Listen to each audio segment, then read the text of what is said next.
A 3 million-ton gamble that could tilt the balance of power in West Africa's booming construction industry. That's what Dangote Cement has just thrown down with its newly commissioned plant in Attingué, Côte d'Ivoire.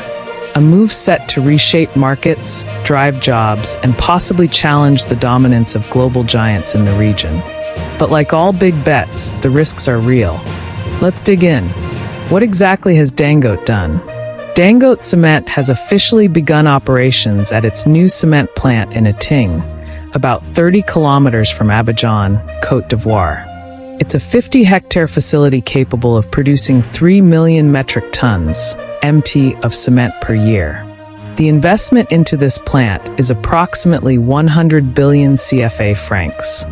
It is among Dangote's largest production units outside Nigeria. It's also one of several plants that contribute to the group's continental capacity, which hovers around 55 million tons per year. Why it matters? Boosting local production and reducing imports.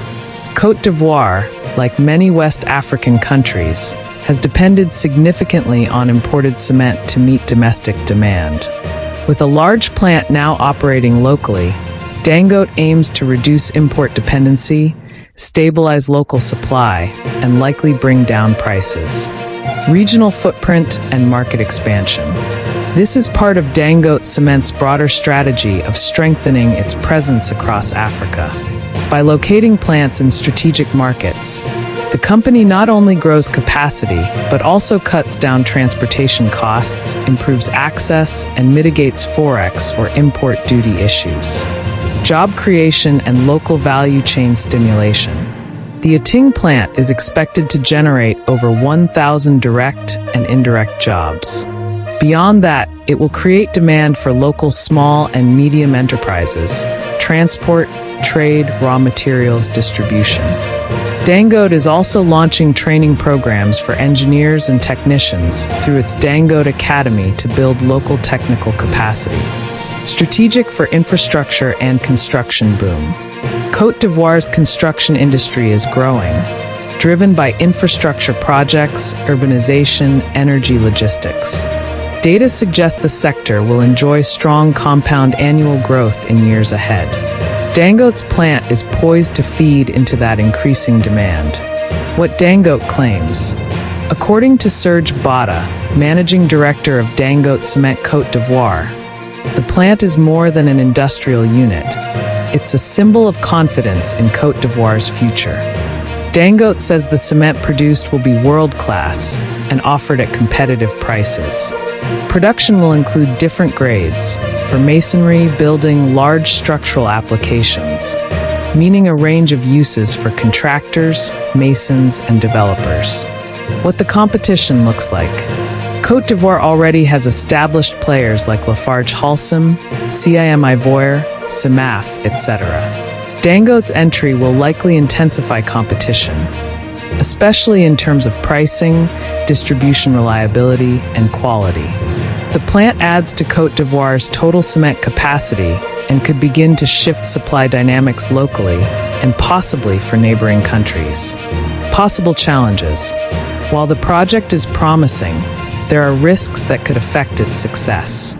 Supply chain and logistics.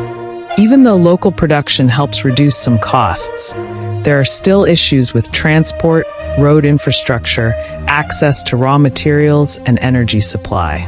Delays, import of inputs, or power instability could raise costs. Pricing pressure and market saturation. To compete, Dangote may have to price aggressively. That could squeeze margins, especially if input costs, fuel, power, labor, rise. Also, if supply outpaces demand in a region, there's risk of oversupply. Regulatory environment and trade barriers.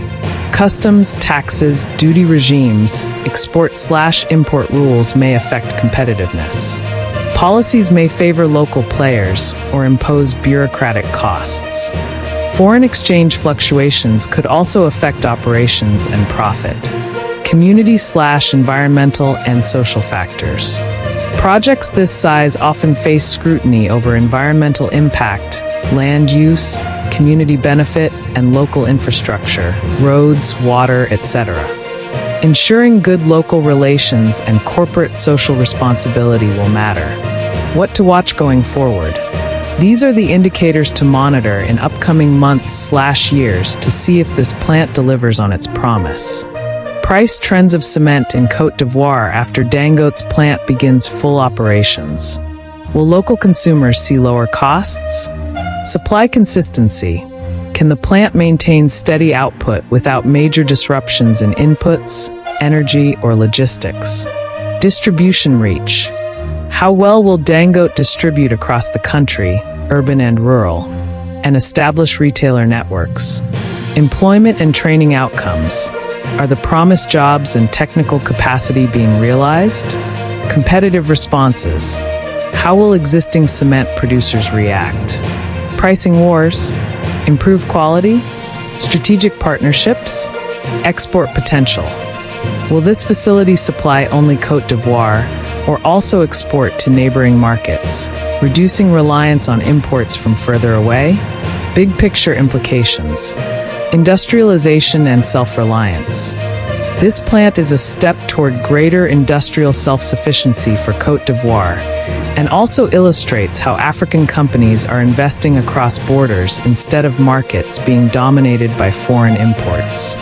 Regional economic integration. With improved local production, trade within West Africa may increase. It supports goals of frameworks like ECOWAS and African Continental Free Trade Area, AFCFTA. Rural and urban development. Infrastructure, roads, small businesses around Attingué could benefit.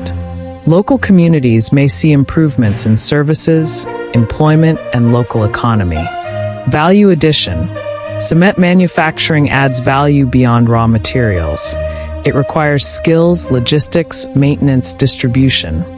Good for tech transfer and local capacity building. Final thoughts.